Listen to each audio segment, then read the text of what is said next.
Ayan mga kasay, ito yung kinatbak natin dati para maisayos lang natin yung mga branches nya. Hindi ko nga lang nakunan yung pagkakatbak nyan, hindi ko lang na-video. Bali na-upload ko na yung unang video nito, yung nagsilik tayo ng mga branches nya. Nag-iwan lang tayo ng 3 sanga.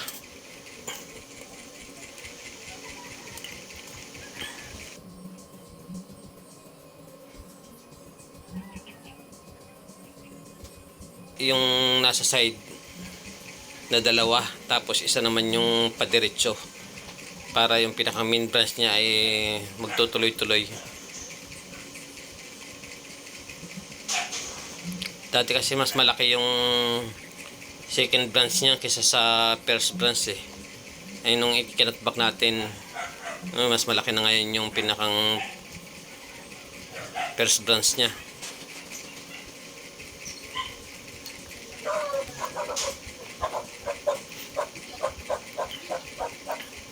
Nasa baba na yan, tigta-3 sanga ang iniwan natin dyan.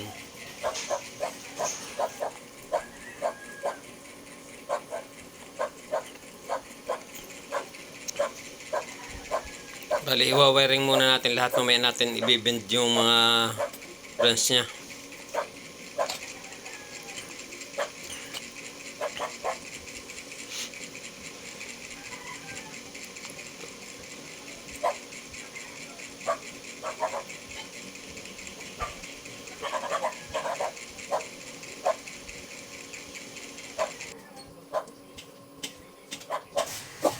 Madali lang naman mga kasi ang pag-wiring. Ikakapit nyo lang yung pinakang dulo nyan dun sa trunk nya.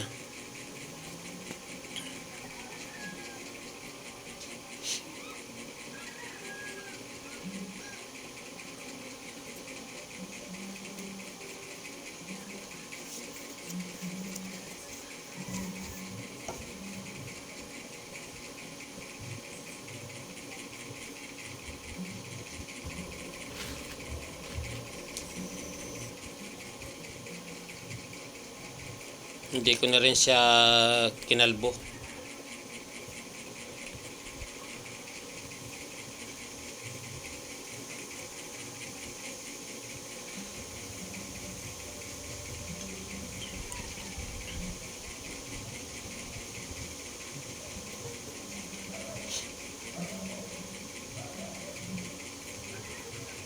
Dito dyan sa bandang taas, nag-iwan lang tayo ng mga branches dyan na para sa front, sa back, saka sa side. Dyan tayo sa bandang taas bubuo ng pinakang apex nya.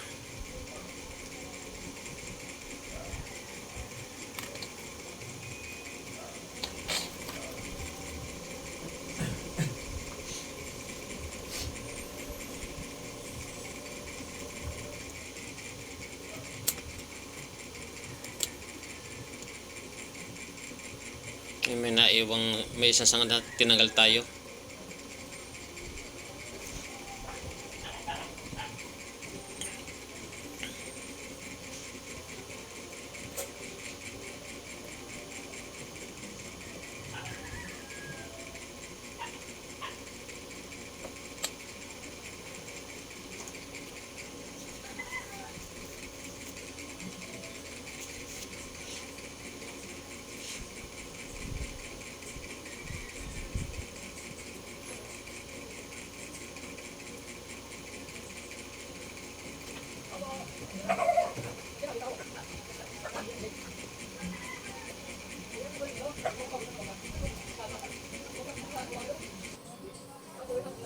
Medyo ipinas forward natin yan para hindi masyadong humaba ang oras natin.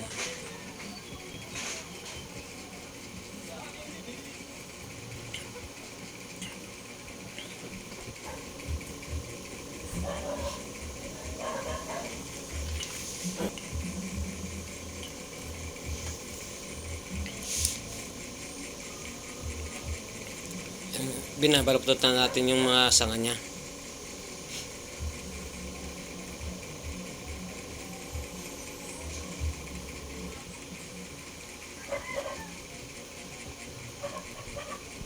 Ang pagpabaluktot nga pala niyang sanga,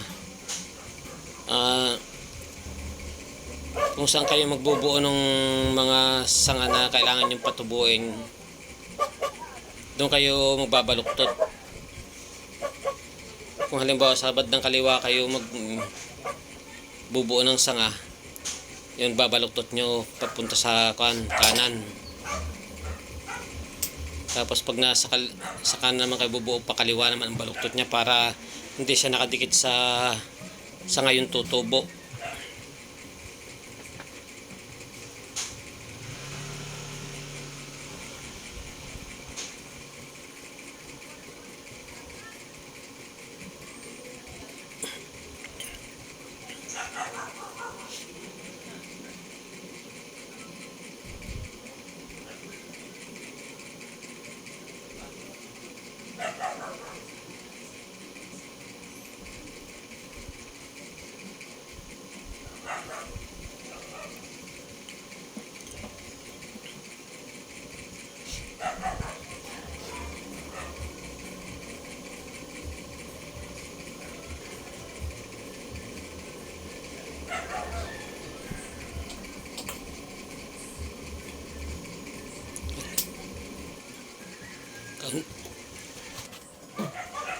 Kaunting baluktot lang yung ginawa natin doon dahil puputulin din natin siya. Apex na kasi yan. Hindi na kailangan mahaba yung sanga dyan.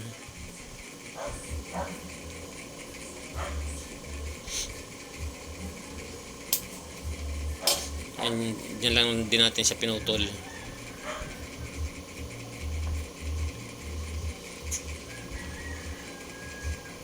Yan, tapos na natin wiring, tapos ma-bend yung mga branches niya.